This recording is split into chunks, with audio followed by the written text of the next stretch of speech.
Maka mereka katakan, sallu salatan muwadda'. Ayo salat dan rasakan mungkin ini salat perpisahan, salat terakhir kita yang kita tunaikan.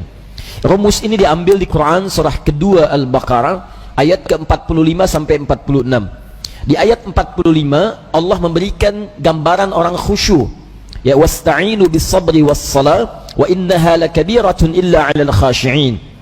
Kalau Anda punya masalah dalam hidup, kata Allah, jangan mengeluh. Ayo minta solusi kepada Allah. Pertama, terima dengan sabar. Menerima dengan sabar memberikan ketentraman pada jiwa. Minimal jiwa tenang dulu walaupun solusi belum datang. Jiwa yang gelisah hanya akan menghadirkan keresahan dan sikap yang tidak penting, sehingga melahirkan hal-hal yang tidak kondusif. Nah, kata Quran, sabar dulu, terima. Ini ujian. Tidak mungkin Allah menguji seseorang yang tidak sanggup menerimanya. Kaidahnya mengatakan, la yukallifullahu nafsan illa wus'aha. Allah hanya akan menguji seorang hamba kalau dia sanggup menerimanya. Kalau Anda sekarang bawa masalah yang sangat besar, itu hanya Anda yang sanggup, yang lain tidak. Makanya Anda yang diuji, bukan orang lain. Terima dengan sabar, ada pahala di dalamnya. Bukankah Anda ingin dekat dengan Allah? Dekat dengan Allah itu kuncinya kesabaran. Karena itu Allah firmankan, innallaha ma'as sabirin. Quran surah kedua ayat 153. Sabar itu adalah kalimat pembuka ucapan selamat dari malaikat ketika menyambut para ahli surga. Bukankah Anda ingin masuk surga? Maka di Quran surah ke-13 ayat ke-24, malaikat disebutkan dalam Quran menyambut ahli surga pertama kali dengan kalimat sabar. Salamun alaikum bima sabartum fa ni'ma uqbad dar.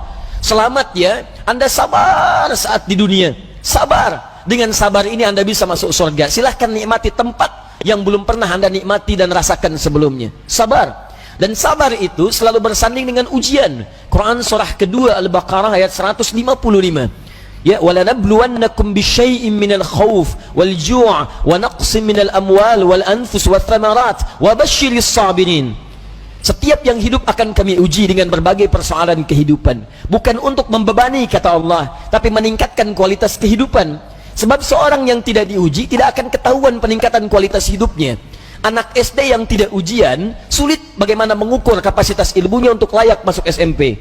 Anak SMP yang tidak ikut ujian sulit diukur apakah kualitas keilmuannya bisa enggak masuk dia ke SMA.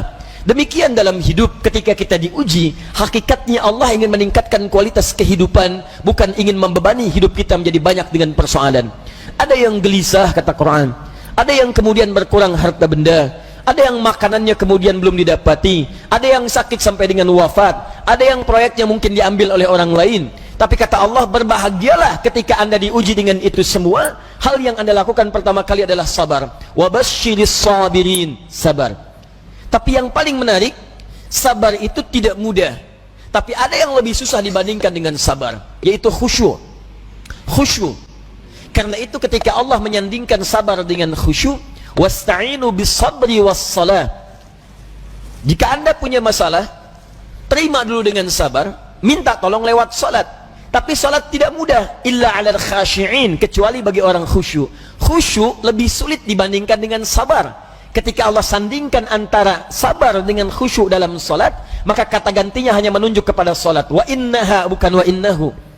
Ha, dhamirnya muannats. Salat ujungnya tak marbutah, menunjuk pada muannats. Maka kata Allah, menunaikan salat dengan khusyuk itu lebih sulit dibandingkan sabar, sekedar sabar menerima ujian. Kenapa? Dalam sabar kita masih bisa mengingat sesuatu yang ingin kita ingat. Dalam salat yang tidak ingin Anda ingat bisa diingat. Silahkan cek Abu Dawud nomor hadis 857. Ketika Anda bertakbir mengucapkan Allahu Akbar, disitulah kata Nabi, setan akan membisikkan pada jiwa Anda, uzkur kada, uzkur kada. Ibu kalau belum takbir, Bu, biasa aja. Tapi begitu ibu mengucapkan Allahu Akbar, kata Nabi, setan di situ mulai bekerja. Ingat ini ya, ingat itu ya. Gak percaya silahkan nanti zuhur, Bu.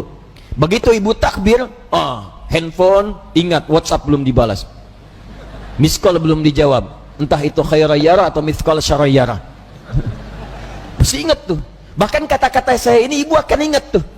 Begitu ibu takbir, mulai bekerja. Ingat ya, kata Ustadz Adi, setan akan bisikin tuh. Itu setan, Bu, bukan saya.